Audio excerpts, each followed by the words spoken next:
नमस्कार, मैं डॉक्टर शिप्रा अजीज इनसाइड आयुर्वेदा में आपका स्वागत है। आज मैं आपको बताने वाली हूँ अत्यार्थों के बारे में, मीन्स पीरियड के दौरान हैवी ब्लीडिंग का होना।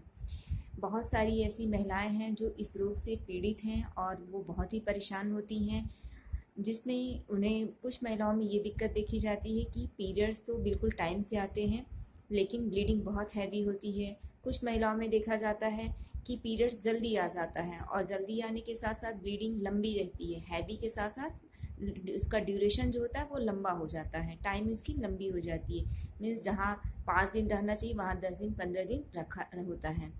कुछ महिलाओं में देखा जाता है कि पीरियड्स का टाइम भी कोई निश्चित नहीं रहता है और उसकी ड्यूरेशन भी कोई निश्चित नहीं है।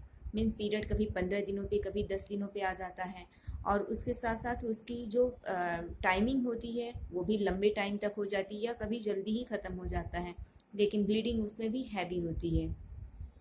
पीरियड्स में लक्षण क्या होते हैं इसमें इसमें ब्लीडिंग हैवी होने में कभी कभी क्लॉट भी पास होते हैं। पेशेंट बताते हैं कि बहुत सारे कि बहुत ज़्यादा ब्लीडिंग हुई और बहुत बड़े बड़े थक्के मुझे निकलते हुए दिखाई दिए या पेन के साथ हुआ। इसके साथ कुछ पेशेंट ऐसे भी शिकायत करते हैं कि ब्लीडिंग तो होती है लेकिन लास्ट में जाते जाते मछली के धोवन की तरह से ब्लीडिंग आने लगती है जो लंबे टाइम तक रहती है या गंदे पानी जैसा आने लगता है। और इसके साथ साथ उन्हें थकावट बहुत लगती है, खून की कमी होने लगती है, क्योंकि ये साइकिल हर महीने होता है, जिससे औरतें बहुत ही अपने आप को बहुत ही वीक महसूस करने लगती हैं, वीकनेस बहुत ज़्यादा होने लगता है। तो इसके कारण क्या है ये अब जान लेते हैं कि कारण में इसके बहुत सारे ऐसे कारण हैं, लेकिन पहला मैं बताती हूँ जो एस्ट्रोजन और प्रोजेस्टेरोन जो हार्मोन्स होता है जो हमारी बॉडी में होता है उसका संतुलन बिगड़ जाता है। मीन्स जो उसका अनुपात होता है वह अनुपात उसका बदल जाने की वजह से ये दिक्कत होती है, सबसे बड़ा कारण ये होता है। दूसरा, जब गर्भाशय में कोई विकार होने लगते हैं जैसे कि पॉलिप हो गया या गर्भाशय में ट्यूमर हो गया, फाइब्रॉइड जिसे कहते हैं, फाइब्रॉइड हो गया, या कुछ महिलाओं में भी देखा जाता है कि गर्भाशय की जो अंदर की झिल्ली होती है एंडोमेट्रियम वो बहुत थिक हो जाती है, मोटी हो जाती है, उसकी परत बिल्कुल मोटी हो जाने की वजह से ब्लीडिंग जब होती है तो बहुत हैवी होती है। इसमें ब्लड बिल्कुल क्लॉट कर करके गिरते हैं, क्योंकि जब तक वो पूरी तरह से झिल्ली निकल नहीं जाती है तब तक ब्लीडिंग होती है। कभी कभी वो झिल्ली निकलती भी नहीं है, ऐसा भी देखा जाता है। या सर्विक्स के माउथ पे कभी ऐसा देखा जाता है कि वहाँ पे घाव हो जाता है, ये भी एक दिक्कत होता है। या गर्भाशय में सूजन हो गया, या कभी कभी कैंसर में भी इस तरह के लक्षण देखे जाते हैं।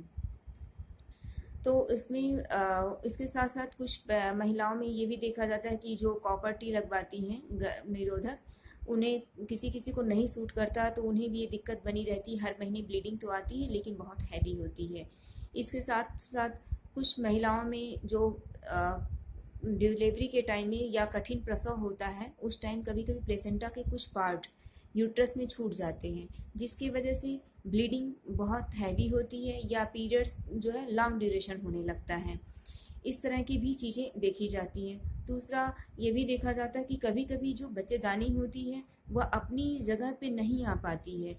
डिलीवरी के बाद बहुत ऐसी पेशेंट होती हैं जिन्हें पीरियड्स बहुत ही लंबे टाइम तक होते रहते हैं या हैवी ब्लीडिंग होती रहती है।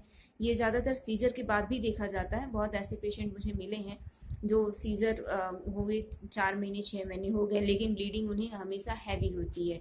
तो इस तरह की में भी, क्योंकि वो यूट्रस जो होता है वो अपनी तरह से पूरी तरह से संकुचित नहीं हो पाता है, सिकुड़ नहीं पाता है, जिसके कारण से वह ब्लीडिंग होती रहती है। इसके साथ साथ मानसिक कारण भी बहुत बड़ा है। इसमें मानसिक कारण देखा जाता है कि कुछ महिलाएं जो बहुत ज़्यादा टेंशन में रहती हैं या घरेलू टेंशन हो या पति से कोई ऐसी बात हो जाती है जिसकी वजह से भी एक ये कारण बहुत महिलाओं में देखा गया है, जिससे वह उनका मासिक स्राव बहुत ही ज़्यादा होता है। चलिए अब हम इसका उपचार बताते हैं कि अब इसका उपचार कैसे करना है। इसके लिए सबसे पहले तो टेंशन, चिंता जो है उसे दूर करना है, क्योंकि ये अगर आप कोई भी ट्रीटमेंट लेती हैं या उससे आपको आराम नहीं मिलता है तो सबसे पहला कारण ये होता है कि जो चिंता आप कर रखे हैं या जो भी टेंशन आप अपनी ले रखी हैं उसे पहले दूर करें। जब चिंता दूर होगी तो ये परेशानी अपने आप से, क्योंकि हम जब बहुत ज़्यादा टेंशन लेते हैं तो हमारे हार्मोन्स लेवल डिस्टर्ब होने लगते हैं और ये हार्मोनल डिसबैलेंस की वजह से ज़्यादा दिक्कत देखी जाती है। तो सबसे पहले इसे दूर करना है। दूसरा, पीरियड के दौरान जब भी पीरियड्स आते हैं तो उस टाइम रेस्ट करना बहुत ज़रूरी है, आराम करिए। उसमें क्या करना है, पैर सिरहाना नीचे कर लीजिए और पैर थोड़ा ऊंचा, उसके नीचे पीलो तकिया लगा करके पैर को क्रॉस करके रख लें। उसके साथ आप उस टाइम बर्फ़ के पैकेट से सेकाई करें, आइस क्यूब ले लें, उसको पॉलीथीन या किसी बॉटल या किसी भी चीज़ में रख करके उसे नीचे, पेट के नीचे का हिस्सा जो पेड़ू कहलाता है, उसकी सेकाई करना है। और इसके साथ साथ मैं घरेलू उपचार में जैसे दूब आती है जो हर जगह मिलती है, हर घरों के आसपास मिलती है, उसे हम पीस लें, पीस करके उसको पानी डाल करके उसको छान लें और छान करके उससे 10 से 20 ml उसे हम सुबह शाम लें। इसके साथ अब मैं आपको आयुर्वेदिक उपचार बताती हूँ, आयुर्वेदिक औषधि के बारे में। तो इसके लिए आप चाहिए तो चंद्रकला रस आता है, उसे एक एक टैबलेट सुबह शाम आप इसे लीजिए। इसके साथ साथ बोलभद्र रस आती है, उसे सुबह शाम दूध के रस से लें। और अशोकारिष्ट 20 ml सुबह 20 ml शाम, इसको इस्तेमाल करें और इसे आप 2 से 3 महीने इस्तेमाल करें। तो और साइकिल के दौरान इसको स्किप कर देना है, जब पीरियड्स हैं तो उस टाइम इसे बंद कर देना है। आपको बहुत अच्छा लाभ मिलेगा। मैं अपने पेशेंट पे चलाती हूँ और उन्हें अच्छा लाभ मिलता है। इसके साथ साथ खाने में आपकी जो डाइट हो उसमें हरी सब्जियाँ ज़्यादा हों और फ्रूट्स बहुत ज़्यादा हों, फल की मात्रा ज़्यादा हो, गाजर, चुकंदर, अनार, इस तरह की चीज़ें आप ज़्यादा सेवन करें। आंवला और ड्राई फ्रूट्स में खजूर, क्योंकि इसमें एनीमिया हो जाता है, क्योंकि हर टाइम ब्लीडिंग होने की वजह से खून की कमी हो जाती है। खून की कमी को पूरा करने के लिए हमें डाइट अपनी और अच्छी रखनी है।